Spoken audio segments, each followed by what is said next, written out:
Hello and welcome to today's flight. Today is January 2nd, 2021. This will be our first flight in X-plane for the new year. Today we're going to be flying from Vancouver Pearson Field to Boeing Field, and we're going to be filing an IFR flight plan. We're going to be simulating ATC communications. Today we're going to be talking about an obstacle departure procedure. It's something that not many pilots use, and it's kind of fuzzy when you ask them what an ODP actually is. So let's use an obstacle departure procedure out of Vancouver today. So again, we're going to, let's build a quick flight plan here, and we're going to enter KBFI.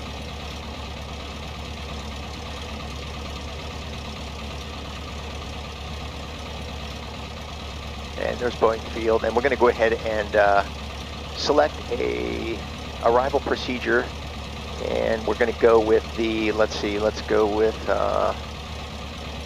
okay, so the winds are favoring 14 right, I just checked, runways 14 from the south. So let's go ahead and fly the Olympia 2, 14 right, and battleground transition, since the battleground VOR is just north of Vancouver Field. So we're going to go ahead and load that into there. And let's go ahead and bring up ForeFlight and show you what we got going on there. So right now, we're going to build that same flight plan. So we're going to go Kilo Victor Uniform Oscar and Kilo Bravo Fox India, and we're going to click up here to procedure and arrival procedure, and we're going to select the Olympia 2 battleground transition, and we're going to go ahead and add that to the route. Okay, let's go ahead and bring up the ODP for Vancouver Pearson, and where we're going to do that. So we're just going to go ahead and bring up the airport here itself. I'm going to blow this up so you can see a little bit better. So here we have Pearson Field details. Now we're going to go over here to procedures. We're going to click on procedures. We're going to click on departure. And since they don't have a defined departure procedure, we're going to look at the takeoff minimums. And what ForeFlight is going to bring up is, it's going to, in this case, it's a 63-page document. You're going to have to go all the way to the end of it to find Vancouver Pearson. So what we're going to do is we're going to hold our finger anywhere on the text in the document right here. And then we're going to click on the word search. Now it's going to bring up by default whatever word that you held your finger on up here, which is the word term. So we're going to delete that. We're just going to replace it with the name of the airport that we're at. So Pearson, and there it is. So you don't have to type the whole word in. So here you see it found Pearson. So now we're going to go ahead and click right on that. And here's the obstacle departure procedure for Vancouver without having to go through all 60 some odd pages. Now I'm going to click up here. So if you look up here, this little guy right there, I'm going to click on that. Now it's going to add the plate. So now that plate is, so I can go back and forth between maps and the plate. There's the plate. Let's blow it up and look at what we got going on here. So the winds right here are favoring runway 8. So what it calls for is 503 or standard visibility with minimum climb of 440 feet per nautical mile to 600 feet.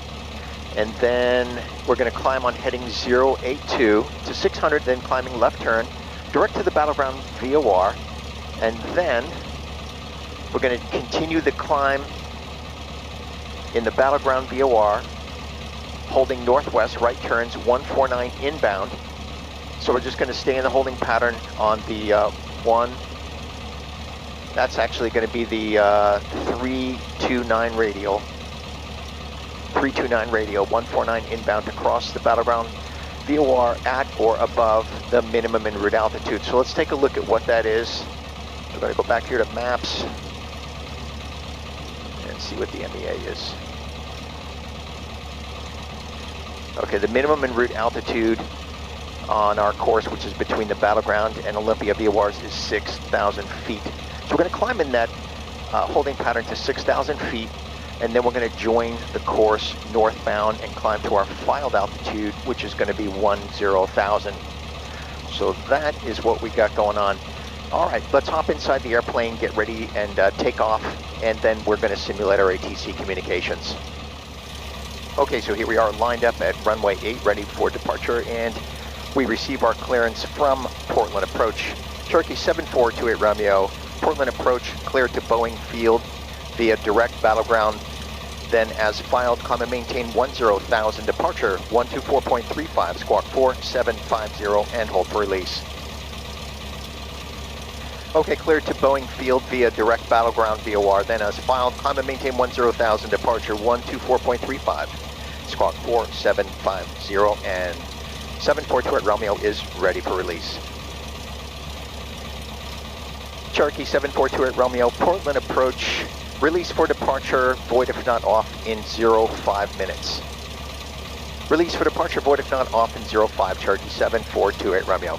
Okay, so now that we've got our clearance and we are released for departure, let's talk a little bit more about the ODP. And again, we're going to bring it up here. We sent it to plates, and there it is. So the reason that the FAA publishes these obstacle departure procedures is anytime a climb is required exceeding 200 feet per nautical mile to guarantee terrain separation, they'll publish an ODP. It's the pilot's responsibility. It's really pilot choice whether to use an ODP or not use an ODP. You're not going to get it in your clearance, but you can fly it without a clearance. So you're not going to get in trouble by, most people would think, okay, I got to fly direct battleground VOR, then I have to fly the outbound radial direct to the Olympia VOR. And if I do anything different than that, I'm going to get in trouble, but that's not the case. You can fly the ODP. That's what it's there for. Unless you receive some kind of alternate departure procedure specifically from ATC or your assigned radar vectors, then you can fly the ODP. So that's what we're going to do here. Let's take a look again at the map and let's visualize what we're going to be doing here. Okay, so from runway 8, we're going to climb on heading 082, which is runway heading to 600 feet. And then a left turn direct to the battleground VOR. So that's going to look something like this, to 600 feet. Then we're going to go direct to the battleground VOR. And then it says to hold 149 inbound. So we're holding northwest 149 inbound, which is 329 radial. So we're going to do a parallel entry. We're going to come around like this. And then we're going to be in the holding pattern, 149 inbound. So that's what that's going to look like in the hold, and we're going to do that to 6,000 feet, and then we're going to continue on the route and continue our climb to 10,000, which is what we were cleared for. So that's what we got going on. Let's jump back inside the cockpit and take off and execute the ODP. Okay, here we are lined up on runway 8, ready for departure, and just to review what we're going to be doing here, I have some annotations on the ForeFlight map. As you can see, we're going to be flying runway heading to 600 feet, then climbing left turn, and continue our climb to 6,000 before joining our course. And if not reaching 6,000 by the time we reach the battleground VOR, we're going to enter into the holding pattern and continue our climb to 6,000. And we are going to, I'm just going to change this orientation. Okay, so what we're going to do here is once we reach the battleground VOR, we're going to turn to 329 and then time that for 1 minute, then climbing left turn, standard rate turn to the left. We're going to intercept the 329 radial inbound on heading 149, and then once we reach the battleground VOR, once again, standard rate turn to the right and continue with the hold to reach 6,000. And once we reach 6,000, we're going to join our course to the Olympia VOR and continue our climb to 10,000. All right, so let's go ahead and be on our way. And full power. Engine instruments are in the green. Power is available for takeoff. The airspeed indicator is alive.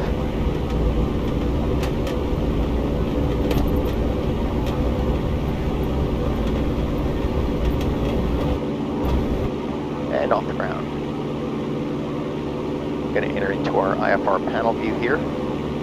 Continue our climb on runway heading to 600 feet, then left turn. Now the annotations I have there on the map aren't going to precisely follow our path of flight. They're just there for reference purposes. There's 400.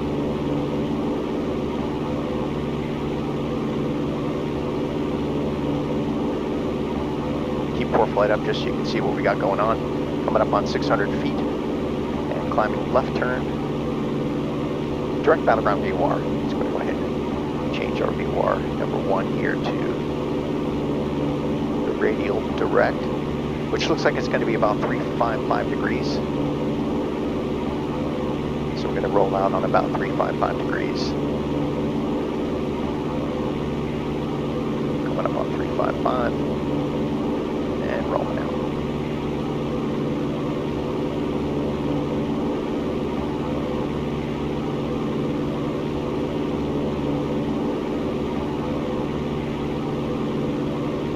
So now we're just going to fly the needle on VOR number 1 directly to the battlebound VOR. Look for the flag showing our reversal, and then 329 radial outbound. So we get our stopwatch set right here and ready to go in our transponder. There's 1,400.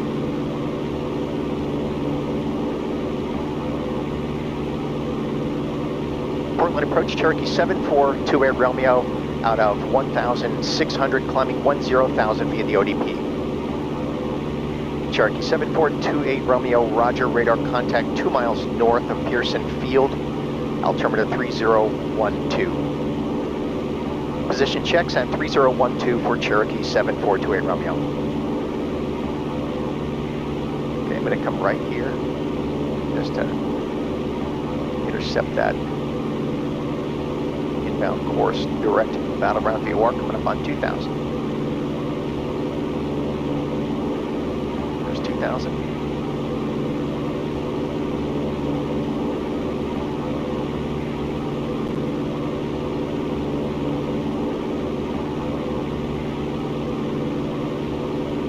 Looks like there might be some wind from the west here at altitude, so I'm going to turn right, just hold a little bit right, of course.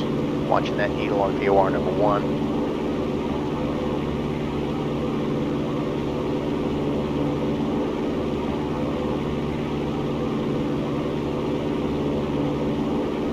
It's going to hold about 010 and see how that does for us. There's 010, roll out right there. I'm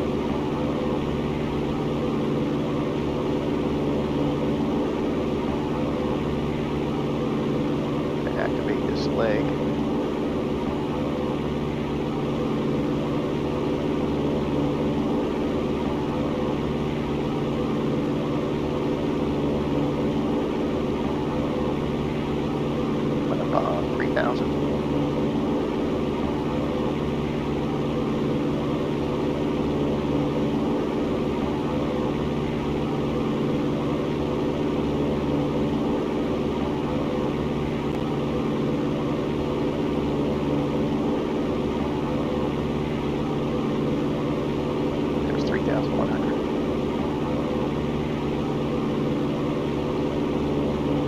So we're going to be looking right here for course reversal. When the flag flips from a to to a from, we're going to turn to a heading at 329 and time it for 1 minute outbound.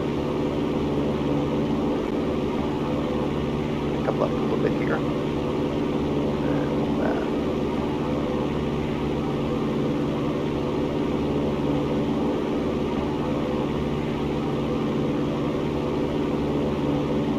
There's 3,500.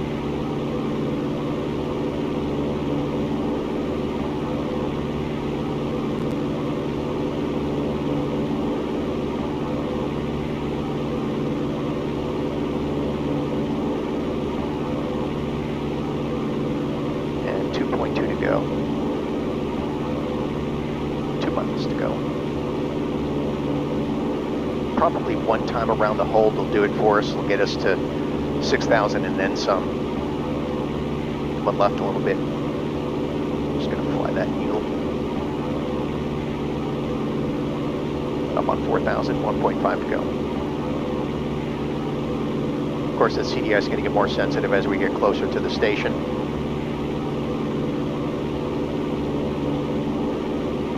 Hold right on heading of 360, 4,200. Mile to go.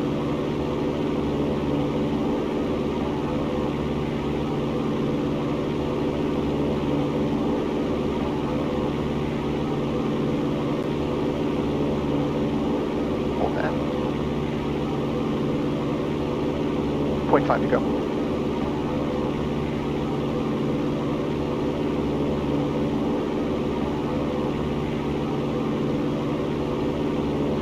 Like the course reversal is right there, and turning 329, standard rate turn left, 329, and when we roll out, we'll start our stopwatch. Do that for 1 minute outbound, and then re-intercept the 329 radial inbound on heading 149. There's 329 and starting the clock.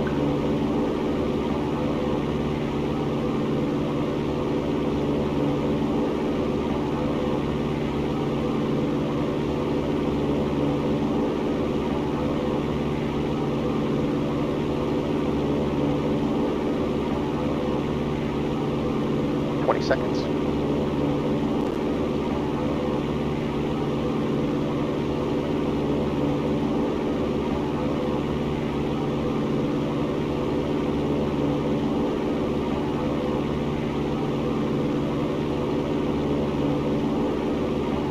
Seconds.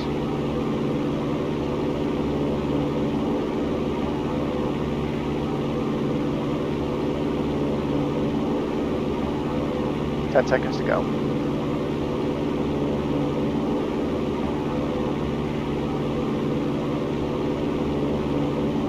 And standard rate turn to the left.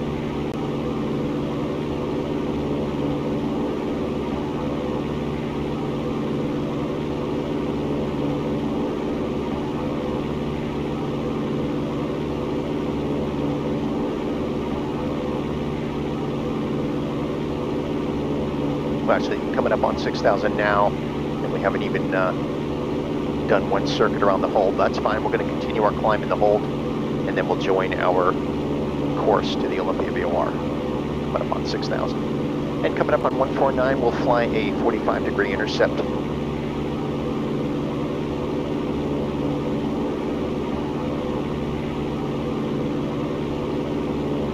And we'll hold that right there. That needle starts coming in, we'll turn to heading 149.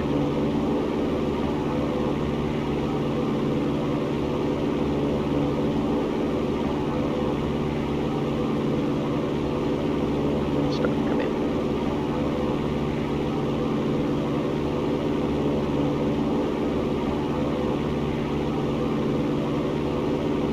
Rolling out on 149.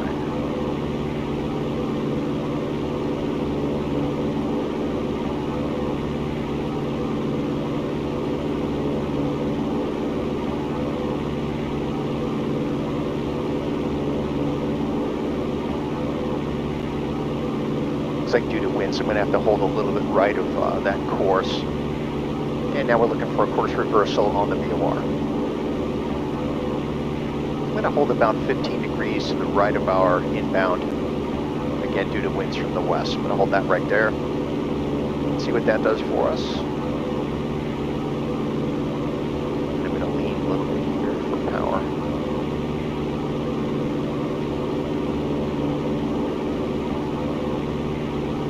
Coming up on 7,000. All right, well, now we're looking for course reversal right here in VOR number 1. Then standard rate turn to the right.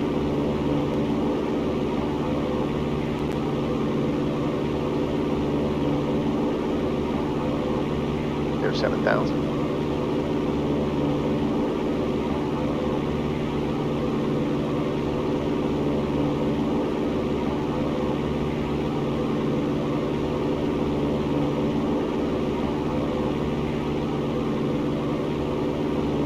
What our course looks like. Of course, I'm flying the VOR right now, and I'm really looking at ForeFlight. 7,300. Looking for that flag reversal.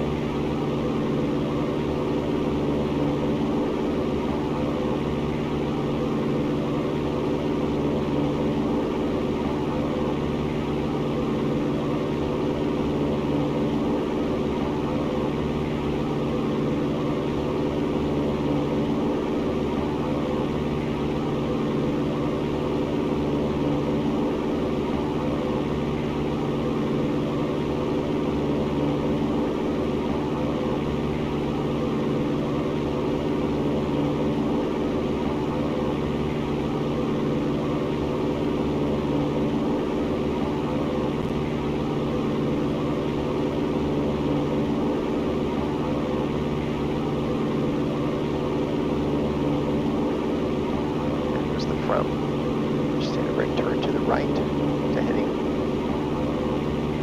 329. Coming up on 8,000.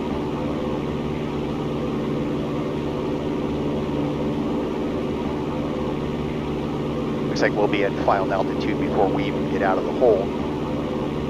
So we'll level off at 10,000 and join our course.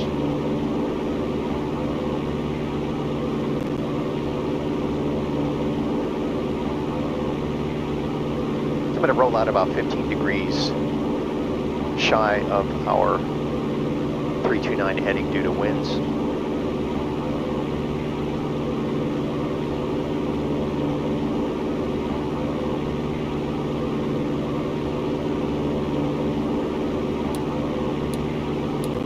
Roll out right there.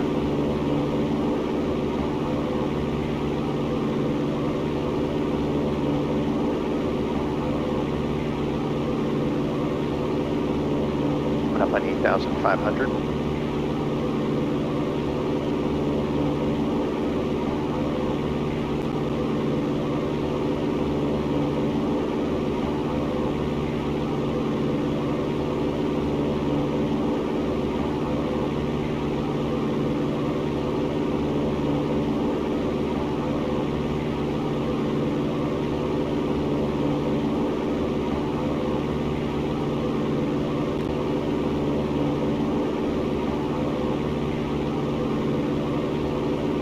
To go.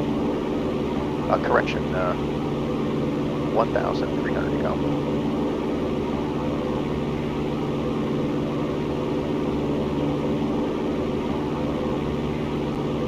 And we're going to go ahead and join our course up 329. Coming up on 9,000.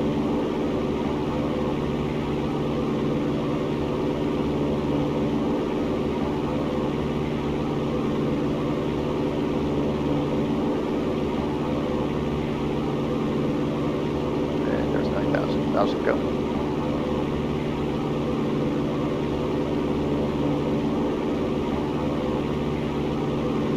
Set viewer number 1, 329 degrees.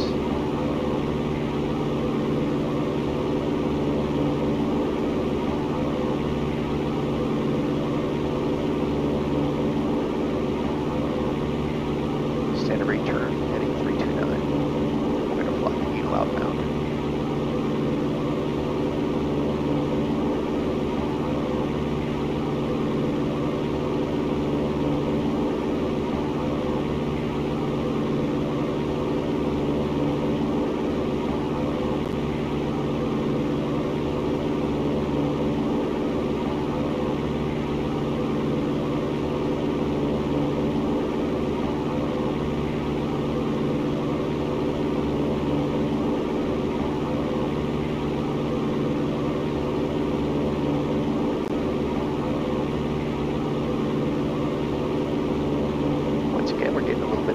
West, so steering left of our 329 course, and we're going to re-intercept.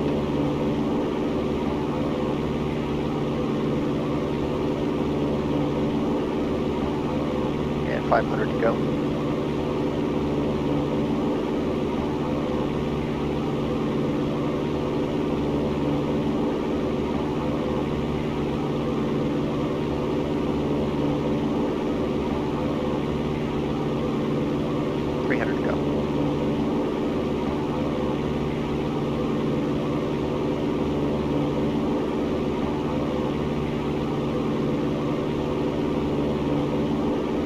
And 200 to go. Needle coming in. So again, in this case, departing Vancouver, which is close to sea level, is not as much a factor as if you were departing a high elevation airport, particularly if you have a high density altitude. Your climb performance is degraded, and especially if you have limited visibility or no visibility, kind of like today. So I'm going to set cruise here and level off at 10,000. And there's the needle coming in. Okay, so, and again, this is to ensure that you don't get into the, as they say, cumulogranite, flying into terrain with limited visibility or no visibility conditions, departing a non-towered airport. And there we are, 10,000 and on course. So that's a obstacle departure procedure out of Vancouver. Thanks for joining me today, and I hope to see you again next flight.